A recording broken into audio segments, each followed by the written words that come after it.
Bonjour, je m'appelle François Picard, je suis professeur d'ethnomusicologie, chercheur, spécialiste de musique chinoise. Et le métier que je suis, en dehors de musicien, on appelle ça ethnomusicologue. Ça veut dire étudier les musiques traditionnelles dans le pays, se déplacer. Donc aujourd'hui, je vais faire découvrir des musiques dans des enregistrements originaux et puis parler d'une pratique qui est commune à l'ethnomusicologie et puis aux études de folklore qui s'appelle collecter, collecte, ramasser, un Zaifang en chinois, ce qui veut dire recueillir, hein, c'est la même notion en français, mais c'est une notion qui est proprement chinoise et qui a été reprise après. On va le voir dans les années 1950.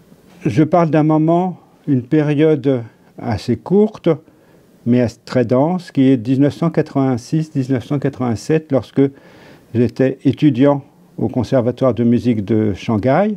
Je préparais une thèse en France, mais j'étais étudiant musicien au Conservatoire en tant que boursier du gouvernement chinois. Et c'est là où j'ai découvert les termes et puis une pratique qui s'appelle xiaxiang, descendre à la campagne. Aller à la campagne, mais vraiment en chinois, on descend à la campagne. En français, vous savez, on monte à Paris, donc c'est pas très différent.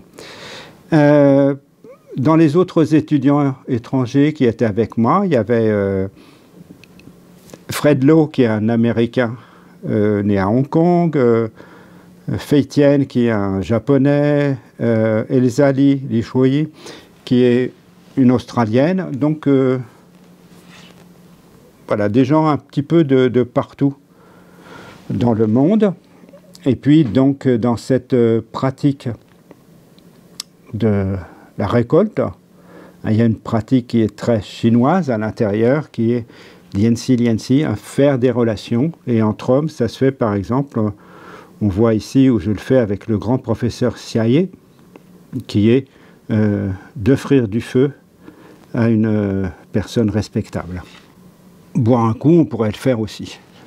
Donc, je vais me baser pour mon récit, pour raconter l'histoire, sur un livre qui a été, dont on peut trouver les auteurs, Li Chuanmin, Tian Xihua, Yang Youhong, Huang Aimin, que les deux premiers, je les ai rencontrés, les deux autres, non.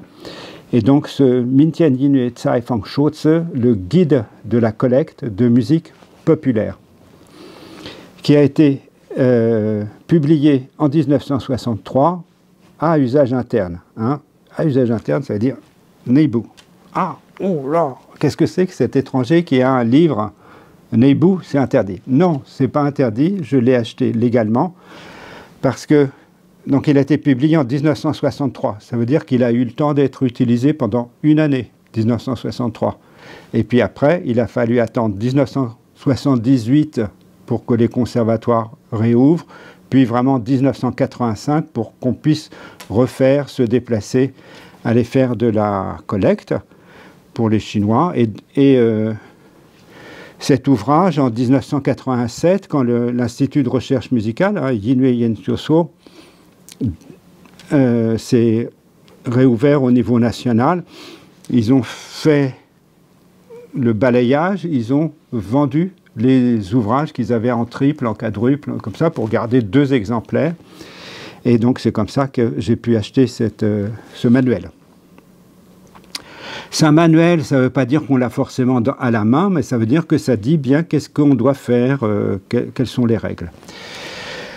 Que ce soit en Chine, où c'est très répandu, en Europe, où c'est très répandu, bien sûr, on va se guider sur des cartes. Donc ici, une petite carte qui indique au départ où est-ce que je suis, la région de Shanghai, entre Jiangsu et Zhejiang, et puis la région du Zhejiang, et puis ensuite la région du Fujian. Je suis allé dans beaucoup d'autres provinces. Je ne suis pas allé dans les 18 ni dans toutes les provinces de l'immense Chine, mais à l'époque, en 1986-87, j'ai eu la chance d'être poussé par la curiosité irrésistible et d'aller dans des endroits où, dans plus de provinces que beaucoup de mes camarades de classe chinois. 15 janvier, ça veut dire que c'est l'hiver, ça veut dire qu'il fait froid, ça veut dire qu'au sud du Yangtze-Kiang, on ne chauffe pas, donc il fait encore plus froid. Et ça veut dire qu'on approche de la période du Nouvel An lunaire, qui est donc une grande période de fête et de réjouissance, mais je ne vais pas avoir trop d'écho de ça. Donc quand on dit aller à la campagne, cette fois-ci, ça ressemblait, pour moi qui suis né à Paris et qui donc vivais à Shanghai, ça ressemblait à la campagne, ça ressemblait à des petites villes. Quelques années plus tard, j'étais à Dalian, Liaoning, et je posais des questions sur les musiques de Cui Daiyue, les musiques des mariages et des enterrements. Et on m'a dit, ah ça, il faudra revenir, il faut aller à la campagne. Et on est allé à la campagne. On est allé dans une ville qui s'appelle Huafangdian. Donc Dian, ça veut dire c'est vraiment une petite circonscription. Et Huafangdian, ça faisait à l'époque 1,5 million d'habitants, 500 000 habitants. Donc, quand on dit campagne, mais ça, les gens qui connaissent la Chine le savent, ça peut vouloir dire beaucoup de gens, mais c'est quand même un esprit, surtout dans les années 80, qui est encore assez différent de la ville. Une des particularités, je conclus déjà, hein, une des particularités de ce que je vais pouvoir enregistrer et vous faire entendre aujourd'hui, c'est que c'était des musiques qui n'étaient pas amplifiées sur place. Il n'y avait pas le micro et les amplificateurs, les haut-parleurs, et donc c'était des musiques, comme on dit aujourd'hui, acoustiques, et à l'époque ça paraissait normal dans le monde entier, mais ça devient assez exceptionnel assez vite.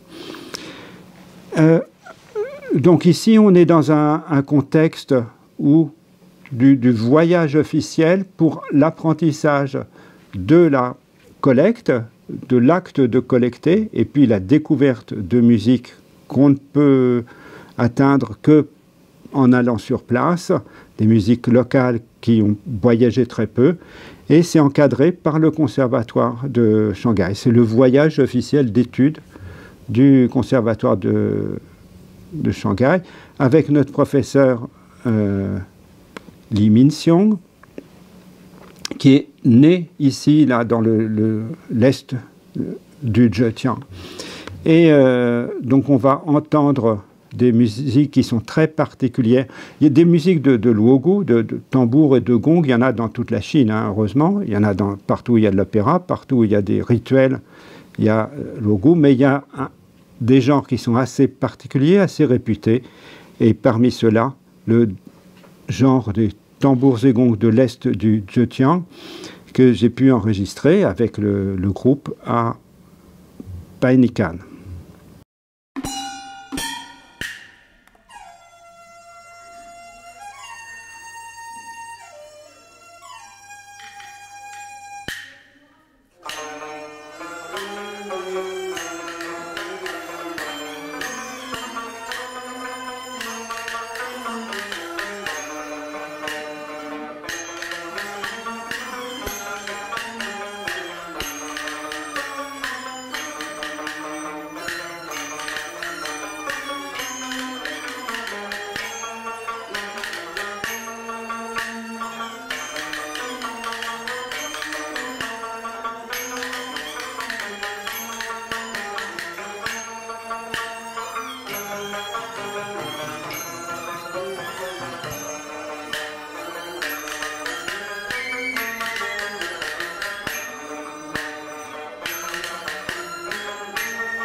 le numéro 36, ça correspond à la cassette numéro 36, c'est mon codage à moi. Et là, c'est la photo de la feuille de mon carnet. Voilà. Comme vous pouvez voir, mon écriture en français est absolument, comment on dit en français, dégueulasse. Hein, elle est vraiment pas du tout formée, c'est vraiment très sale. Et mon écriture chinoise, est très bonne. Donc non, hein, c'est que moi je faisais modestement, je disais, est-ce que vous pouvez m'écrire le nom du village, s'il vous plaît, où est-ce qu'on est? Et donc quelqu'un sur place m'écrit en chinois avec une belle écriture, le nom du village, Bainikan. Et moi, je fais les emplacements au bois, des tambours, des cymbales, et puis également des instruments, parce qu'on dit tambour et gong, mais on dit aussi chui daiue, on dit les sonneurs d'instruments avant, et puis les frappeurs d'instruments à percussion, mais c'est un ensemble dans lequel il peut y avoir ici, comme ici, les vielles, erhu, banru, les luttes santiennes, la vielle jingru, le luth pipa, etc. Mais c'est principalement les hautbois swana qui sont importants pour la mélodie, comme on a pu l'entendre. Donc ici, c'est une musique qu'on va dire pour les Français d'extérieur, mais en Chine, on peut très bien avoir la musique d'extérieur qui est jouée à l'intérieur. Ça fait énormément de bruit et voilà, on s'habitue. C'est la vie. Ici, toujours avec Li Minxiong, mais un petit peu ailleurs, à Ningbo, toujours dans le Zhejiang. Ningbo, c'est un port, c'est une ville très importante parce que c'est un port qui permet d'aller jusqu'à Shanghai, mais également qui a des anciennes relations avec le Japon et je pense toute l'Asie du Sud-Est. Vous voyez qu'on est à l'intérieur et selon la coutume du sud de la Chine, à l'époque, en hiver, on ouvre les fenêtres et on garde son manteau à l'intérieur. On est dans une salle de classe, il y a une calligraphie au mur. C'est une salle de musique, on voit un pupitre, une partition. Et il y a un musicien qui est un musicien dont le nom est passé dans l'histoire. C'est-à-dire que dans les recueils d'aujourd'hui, on trouve son nom comme une référence pour ce style-là. Et qui joue une musique qui est malheureusement restée très locale, c'est-à-dire elle est très peu connue ailleurs. Il joue la même flûte que la xiao de Shanghai, la flûte à encoche jouée verticalement, mais il la joue en solo et avec un répertoire assez particulier, assez proche des ballades. De plus, ce musicien qui est un musicien professionnel, intégré dans les circuits de conservatoire et puis d'ensemble de musique locale, représente aussi une ancienne tradition des musiciens professionnels d'ancien régime, de la vieille société, puisqu'il est aveugle. Et heureusement pour nous, malheureusement pour eux, souvent les aveugles avaient comme seul métier d'être itinérants, mendiants, et jouer de la musique. Un des deux plus célèbres musiciens chinois de la première moitié du XXe siècle, Hua Yanjun, il y a Liu Tianhua, violoniste, compositeur. Hua Yanjun, dit plus connu sous le nom de Abing, était un taoïste itinérant aveugle. Donc Shao Xiaoyan représente cette grande tradition et puis également quelque chose de très beau qui est cet art de jouer la flûte en solo. J'espère que dans la vidéo on pourra passer l'intégralité de cet enregistrement parce qu'il est tout à fait exceptionnel.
Et je reprends le discours. Donc, ici, on a un musicien aveugle qui joue sans partition. Ça lui servira à rien puisqu'il ne peut pas lire les partitions et on n'a pas de partition en relief, à ma connaissance, pour la musique chinoise. Et ici, on a visuellement la grande collection de musique, le volume de musique populaire instrumentale de Chine, le volume du Zhejiang et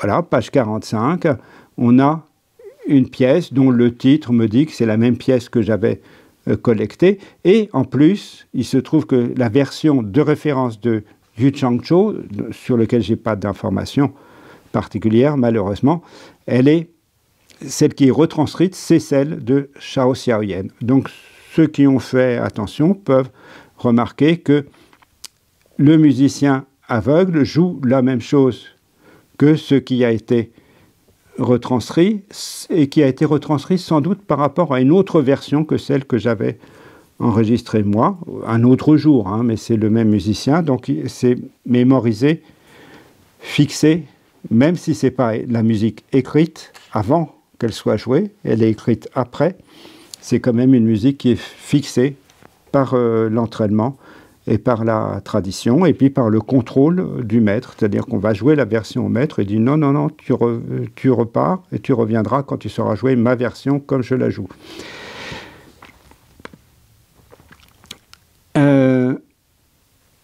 Ici, ça n'a pas d'intérêt particulier, sauf que c'est possible de faire passer de cette notation, la notation Tianpu, la notation chiffrée, à la notation surportée, et inversement. De ce voyage avec mon maître Li Minxiong et puis les camarades, donc Tatsushi Hida, Fred Lowe, etc. Le voyage d'études s'arrête là et mes camarades rentrent à Shanghai pour les vacances, qui sont les vacances de la fête du Nouvel An. Et puis moi, je demande l'autorisation et je continue vers le sud, mon idée étant d'aller jusqu'au Fujian. C'est pas très loin, mais à l'époque, c'était quand même très très loin, surtout pour un étudiant qui n'avait pas trop de moyens. Du Zhejiang, j'arrive assez vite au Fujian et à la capitale du Fujian du Nord, mais la capitale administrative de toute la province, Fuzhou, où j'ai la chance de rencontrer Liu Chunshu, qui est un musicologue proche des associations, mais c'est le musicologue de la province du Fujian. C'est celui qui a publié à cette époque-là, vers 1985, le premier ouvrage sur toutes les musiques du nord et du sud, de l'est et de l'ouest du Fujian. Donc c'est vraiment un très très grand savant, et très gentiment il m'a reçu alors que j'étais un petit étudiant de Shanghai, et il a organisé des choses pour moi. Donc il n'a pas pu organiser comme l'émission que l'avait fait en s'y prenant à l'avance, que je puisse entendre la musique complète de l'ensemble Shefan, qui est aussi un ensemble de percussions, instruments à vent, instruments à percussion et instruments mélodiques. Et j'ai pu faire quand même une série de documentaires, plus. Donc ça, c'est un petit peu le Caifang, la collecte à l'ancienne. C'est-à-dire c'est documentaire, mais on ne la touche pas tout à fait à la musique. Donc ici, un instrument qui était assez courant sous les Qing, et encore une partie du XXe siècle, et qui a petit à petit disparu et qui a été remplacé par des instruments beaucoup plus importants, avec les ensembles de chant et danse. Et ça, c'est le yunlo classique, donc un carillon de 10 gongs. On va écouter juste la sonorité.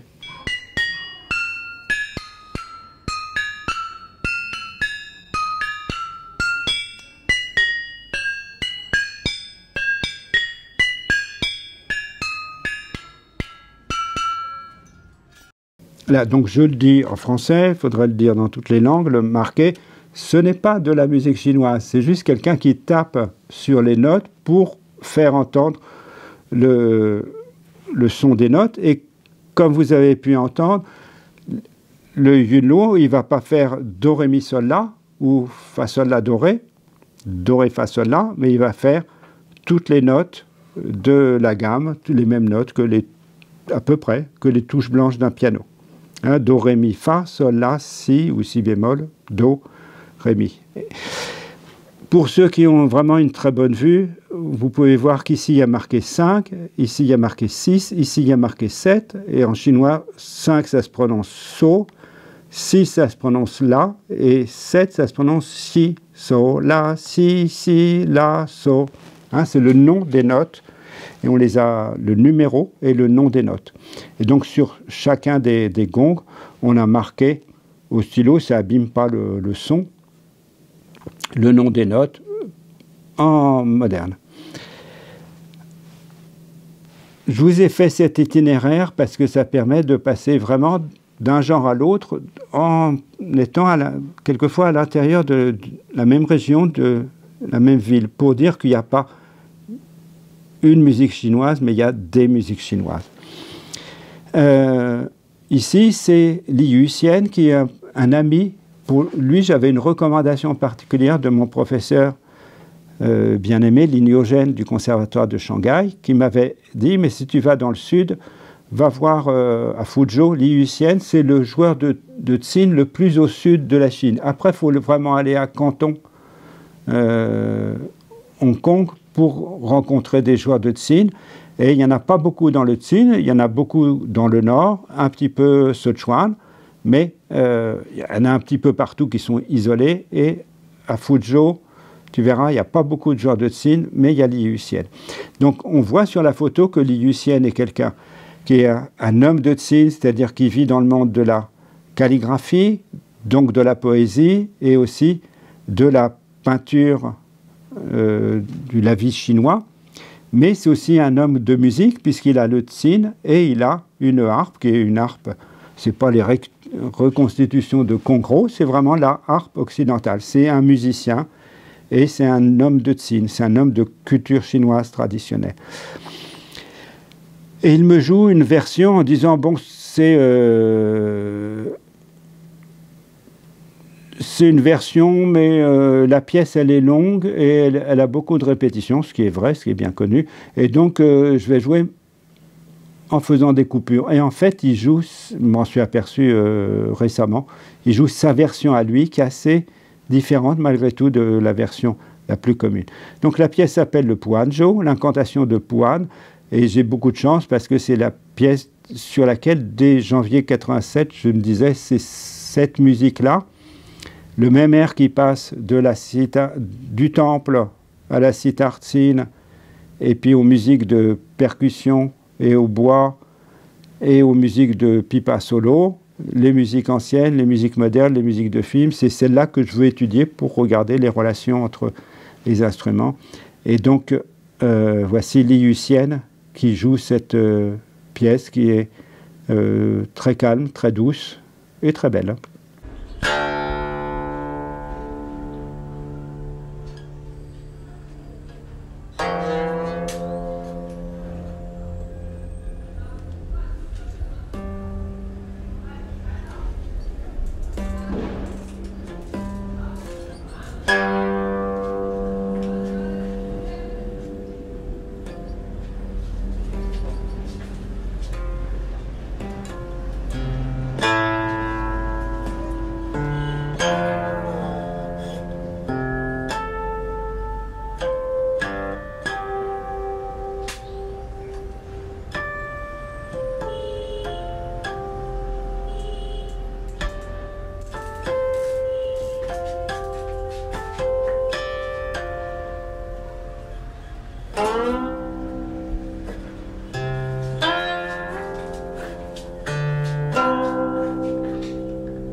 toujours dans le Fujian, mais dans une autre civilisation, parce qu'on passe...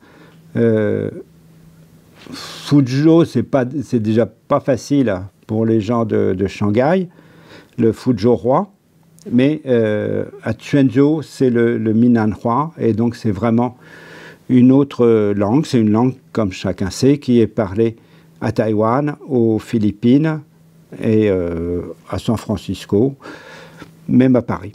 Et une langue qui est vraiment autonome. Mais là, tout se passe bien parce que je suis dans un temple, un des grands temples du système officiel du bouddhisme. Et donc, grâce à Zhuang Zhuang, je peux avoir le contact avec le grand maître She Miaolian.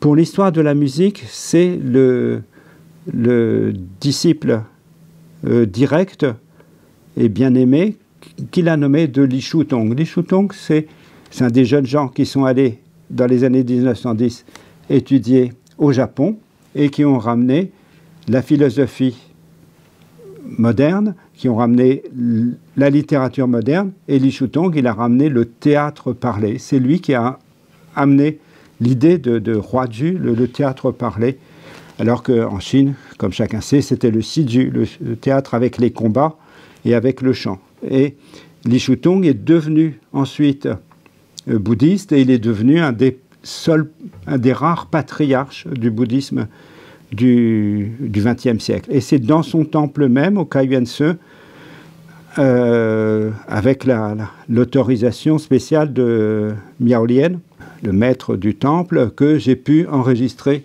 un rituel bouddhique dans les conditions, du début à la fin.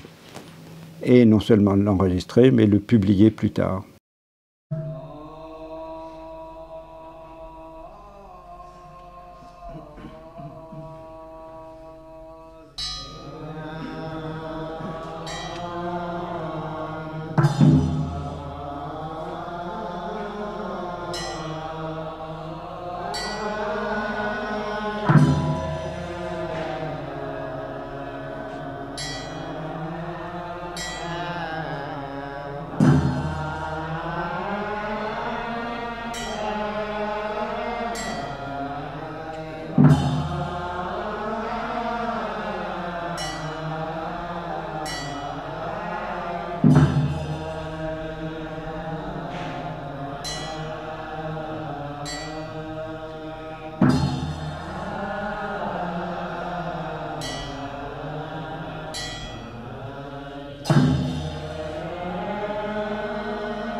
Alors ici, une des règles du Zaifang, de la collecte, c'est de faire sur place, et s'il y a un rituel, s'il y a un spectacle, c'est de ne pas interférer dedans et de choisir un emplacement qui soit là où est la personne la mieux placée et bien placée, mais de ne pas leur dire vous vous déplacez, on met des petits micros par-ci par-là pour que tout le monde entende et que tout soit égalisé. Là, j'ai la chance d'être encore dans une période où le rituel n'est pas du tout amplifié et où il occupe l'espace. Il y a des gens qui sont devant, des gens qui sont derrière. Il y a une voix qui fait l'intonation du chant, mais elle est toute seule, et puis c'est le chœur qui reprend, et la percussion. Et tout ça crée du petit, du grand, du proche, du lointain, toutes ces nuances-là qui sont perdues dans les enregistrements de studios modernes ou dans la réalité des temples aujourd'hui où on a des microphones et des amplificateurs. Donc ça, c'est vraiment un document qui est très émouvant parce qu'il montre cette science de l'espace et de la dynamique qui est celle du rituel ou du spectacle vivant en général par rapport à l'uniformisation qu'on a aujourd'hui. Peut-être pour aujourd'hui un dernier aperçu encore sur le Fujian, à Quanzhou, où ils ont le berceau du Nanyin, m'ont dit mais il faudrait aussi aller à Zhangzhou parce que là-bas ils ont un genre qui n'est pas très connu et donc il mérite d'être récolté sur place. Et donc à travers comme ça des introductions de proche en proche, j'ai pu enregistrer le maître de l'époque, Shi Yangzhen, qui est chanteur et qui joue le luth pipa et qui chante et joue donc ce genre qu'on appelle le chant orné, le Jingge. Et donc, je vais vous faire entendre un morceau qui est joué par un petit ensemble, vraiment un tout petit ensemble, sous la direction de Maître Shi, et on voit que, en fin de compte, c'est pas si différent que ça des grands types de ballades qui sont plus connus à travers Taïwan et puis le monde entier, comme le Nanyin, le son du Sud. Ici, le Jingge.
j'arrive à la conclusion. Voilà, je vous ai présenté un récit ethnographique en forme d'autobiographie, parce que les règles de l'ethnomusicologie, de la collecte, les études scientifiques, c'est de dire qui a fait ça, quand, où. C'est pas juste de dire ça, c'est la musique du Zhejiang, ça, c'est la musique du Fujian. Non, c'est la musique du Zhejiang de l'Est, telle qu'elle a pu m'être présentée par mon maître Li Minxiong. C'est la musique de Fuzhou telle que j'ai eu la chance de la découvrir avec Li Chunmin. C'est la musique des temples ou le chant bouddhique, la récitation, les percussions dans un temple découvert grâce à Zhuangzhuang. C'est une série de rencontres. Et cette série de rencontres, elle se passe bien pour moi. C'est pour ça que j'ai voulu la raconter et puis continuer ce métier. J'en ai que des bons souvenirs et que je vous livre, mais aussi, il faut savoir si ça ne se passe pas bien, s'il n'y a pas d'adéquation, et ça, c'est entre deux personnes, entre une personne et une culture, ça ne se fait pas toujours bien. Si ça ne vous plaît pas, on va voir ailleurs. Ça n'a pas de sens d'enregistrer des musiques des gens chez qui on ne mange pas bien, on ne dort pas bien, on n'a pas d'intérêt. Hein, et donc ça, c'est un autre collectage, c'est le collectage du collecté, du collecteur. C'est un témoignage d'un grand professionnel de la culture chinoise, de la musique, qui dit qu'il y a une région, dont je tairai le nom, mais vous pouvez le lire, où je ne vais pas parce que je trouve qu'on mange mal, qu'on est mal accueilli, qu'on dort mal, et puis la musique ne vaut pas tellement. Heureusement, il y a des millions de gens qui ont une autre expérience de cette région ou là. Mais toujours, la collecte, c'est une affaire de rencontre, une affaire d'être bien accueilli ou mal, et de ne pas s'imposer, et de savoir aller, savoir se déplacer. On vous dit, oui, oui, tu es venu pour ça, mais il y a telle chose à côté, il faut que tu ailles le voir. Et c'est comme ça qu'après, on se fait une petite réputation, et puis on vous dit, ah tiens, toi qui sais faire des enregistrements, tu ne voudrais pas venir ici ou là. La collecte, quel est le but de la collecte? C'est de rendre hommage aux gens qui nous ont accueillis et qui jouent des choses formidables. Et ça se fait en faisant des petites conférences, et puis ça se fait aussi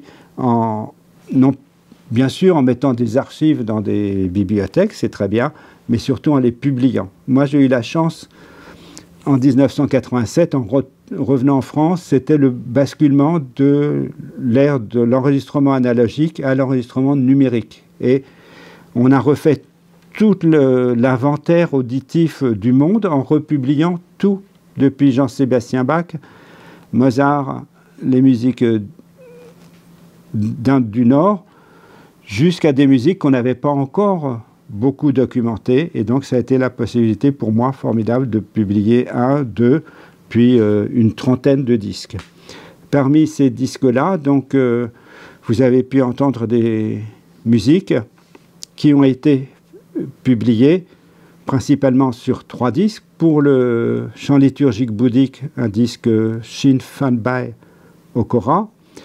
Pour les sonneurs et batteurs Chueda du village de Bainikan, dans l'anthologie UNESCO, sonneurs et batteurs.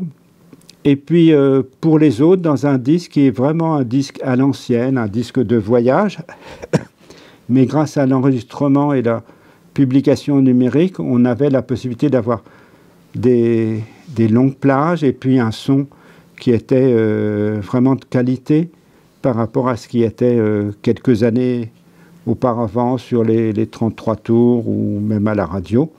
Et donc c'est cette immersion dans le son.